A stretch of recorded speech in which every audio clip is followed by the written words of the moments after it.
Welcome to This Explainer. Today, we're diving into a deeply human story from our source material. It's the story of Daniel. Picture him, a 60-year-old American guy, gray hair, tired eyes, sitting in a modest apartment. Now, as we look at Daniel's life, what's really striking is that his world didn't collapse in some fiery, dramatic crash. It didn't implode, it simply shrank. It happened quietly, right between ordinary days. The loss of possibility for Daniel wasn't sudden at all. There was no big dramatic event. Instead, it was this silent erosion, completely hidden beneath a very comforting illusion of stability. It's exactly the kind of subtle fade that just doesn't trigger any alarms. Just think about the relentless rhythm of time passing. At 27, Daniel was full of ideas. But by 31, well, those youthful ideas had slowly hardened into excuses.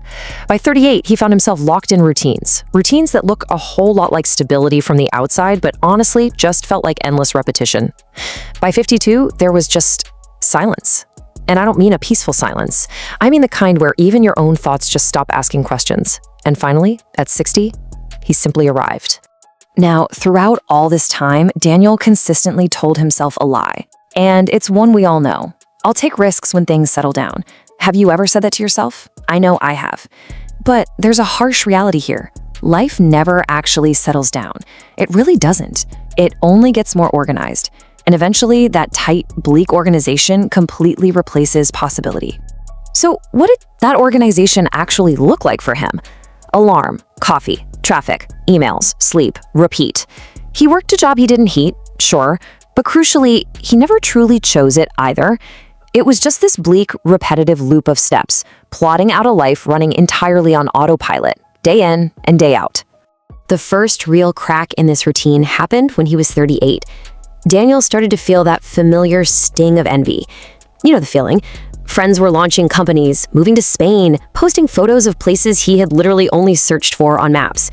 It prompted him to sit down in his kitchen one night and open an old notebook. Inside, just simple, unfulfilled dreams. Starting a small business, a writing project, a fitness goal, moving to another city.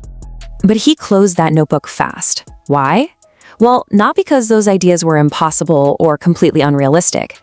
He closed it because it was incredibly uncomfortable.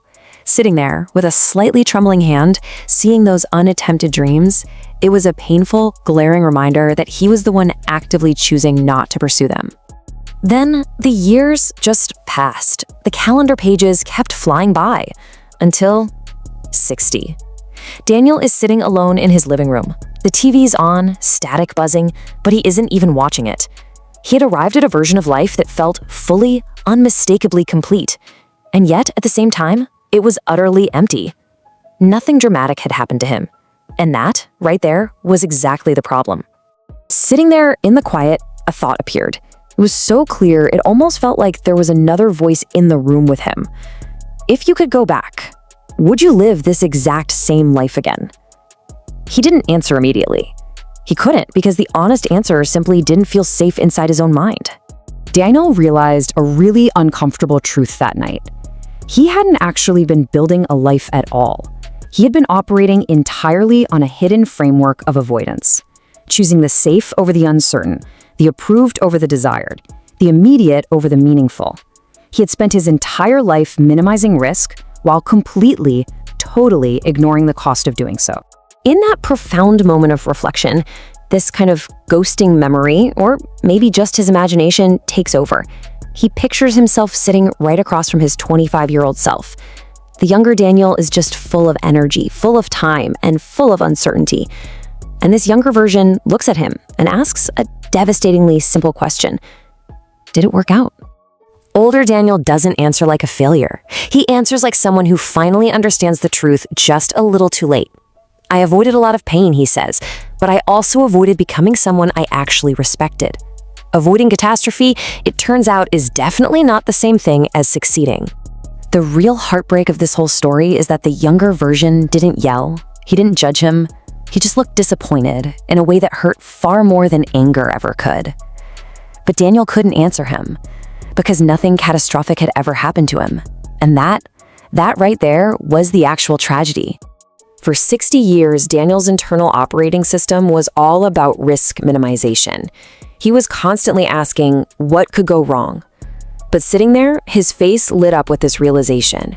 He needed a profound shift to regret minimization. He needed to start asking, what will I wish I had tried when I had the chance? And this is the absolute core of the regret minimization framework. It's a decision-making model focused on taking actions that will minimize the number of unattempted life paths, rather than simply minimizing immediate risks. It's painfully simple, isn't it? Because most of our deepest regrets in life aren't born from spectacular failures. They're born from the paths we simply never walked down. But Daniel's story doesn't end in that living room. At 60, he didn't try to magically start over, destroy his life, or seek sudden fame.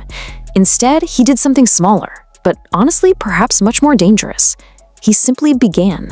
He opened his laptop and started a small writing project he'd postponed for 30 years. He booked a flight for a trip he always just called someday. He picked up the phone and initiated a conversation he kept delaying just because it felt awkward. He took these steps not to somehow fix the past, but to stop extending it into the future. He realized there was no way to make up for lost time, but he could absolutely take control of the time he had left. He finally stopped negotiating with his life.